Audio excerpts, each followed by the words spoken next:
Do COVID tests actually take 24 hours to process, or are facilities just swamped?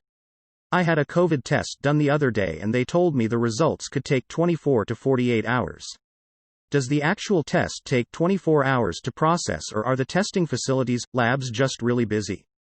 How long does it actually take from the moment they begin testing the sample to when the lab knows whether or not the sample is negative, positive? I'm specifically curious about nasal swabs. If the actual test in the lab takes 24 hours, why is that? Does something in the test need to be cultivated for that long? Edit. Thank you for all the great in-depth responses and for all of the hard work from our lab techs professionals. It's very humbling to hear from so many different sides of the process. Smiley face. Depends on your center and what kind of test you are doing. The golden standard right now is PCR test. This has been elaborated a lot here. It may take between 1 to 5 hours depending on multiple reasons. There is rapid test for antigen, which will take about 30 minutes to 1 hour. There is rapid test for antibody, which will take between 30 minutes to 1 hour as well. But rapid test for antigen and antibody has many downsides, not readily available everywhere, false negatives and false positive. How many bits of data can a neuron or synapse hold? What's the per neuron or per synapse data, memory storage capacity of the human brain, on average? I was reading the Wikipedia article on Animals by Number of Neurons, https://en.wikipedia.org/wiki/list_of_number_of_neurons. It lists humans as having 86 billion neurons and 150 trillion synapses.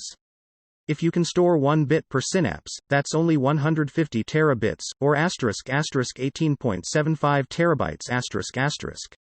That's not a lot. I also was reading about hyperthymesia, https://en.wikipedia.org/wiki/hyperthymesia, a condition where people can remember massive amounts of information. Then, there's individuals with developmental disability like Kim Peek, https://en.wikipedia.org/wiki/kim_peek, who can read a book and remember everything he read.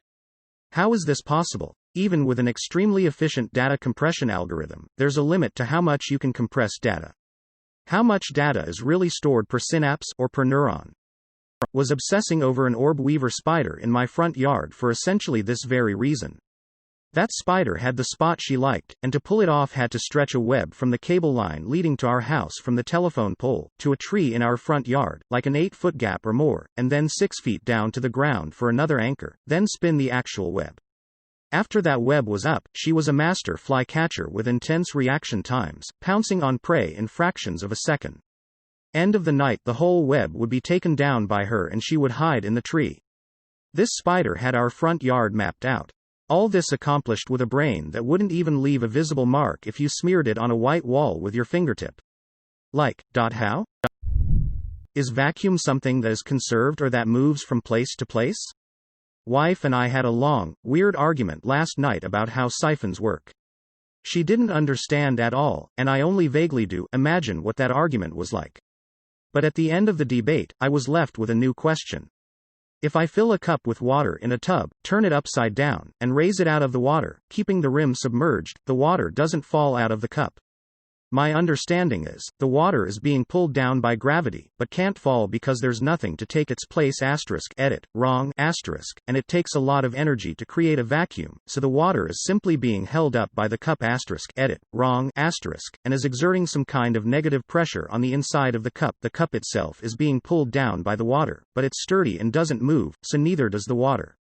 When I make a hole in the cup, air can be pulled in to take its place in the cup, so the water can fall. Edit, wrong, If I did this experiment in a vacuum, I figure something very similar would happen. Edit, this paragraph is 100% wrong. The main thing I learned in the responses below. The water would be held in the cup until I made a hole, then it would fall into the tub.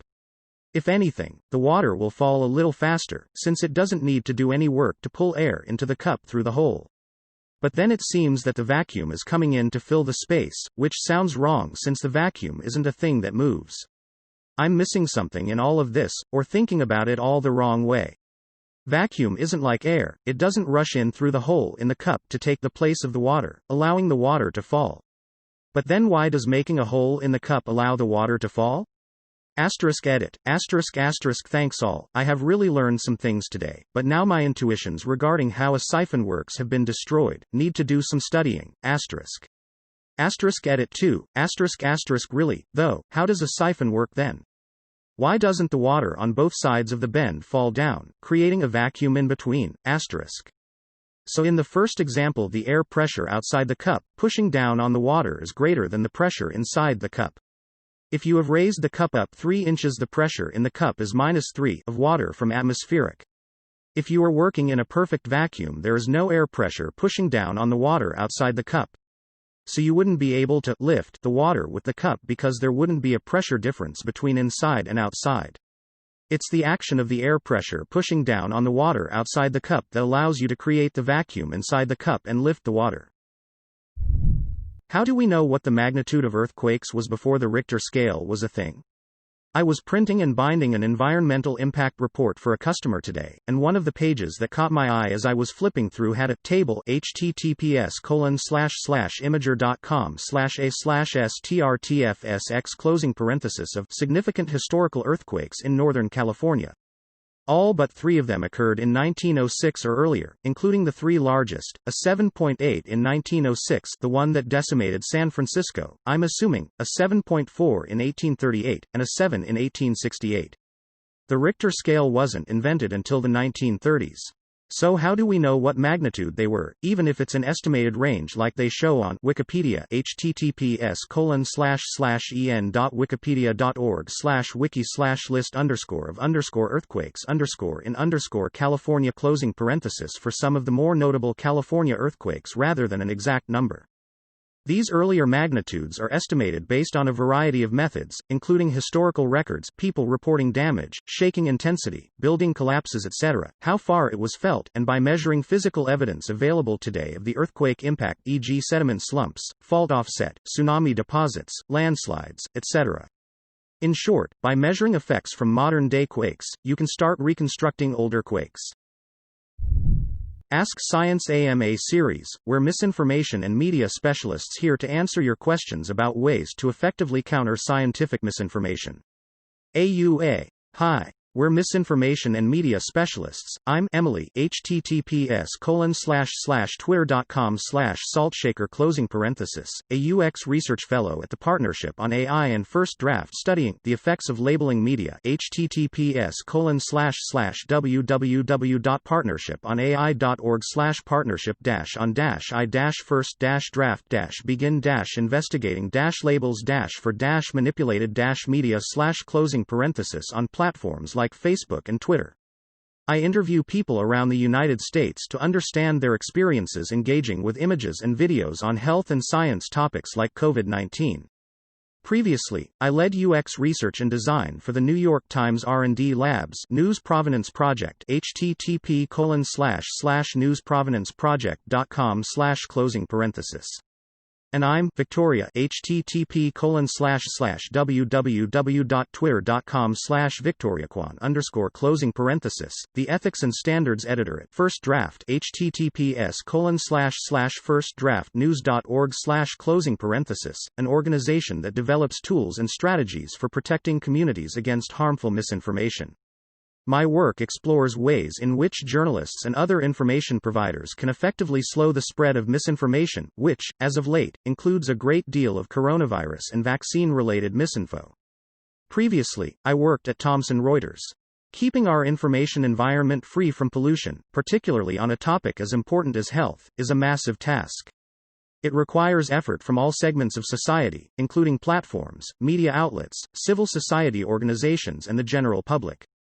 To that end, we recently collaborated on a list of design principles. https://medium.com/sWLH/-HDASH-12-metadata-here-12-principles-label-438B76546078 platforms should follow when labeling misinformation in media, such as manipulated images and video.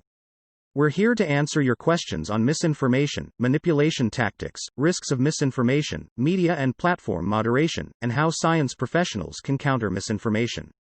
We'll start at 1 p.m. Eastern Time, 10 a.m. Pacific Time, 17 UT, AUA. Usernames: U, Esalts, U, Victoria Kwan. Thanks for joining us here on Ask Science. Do you have suggestions for what to do in the aftermath?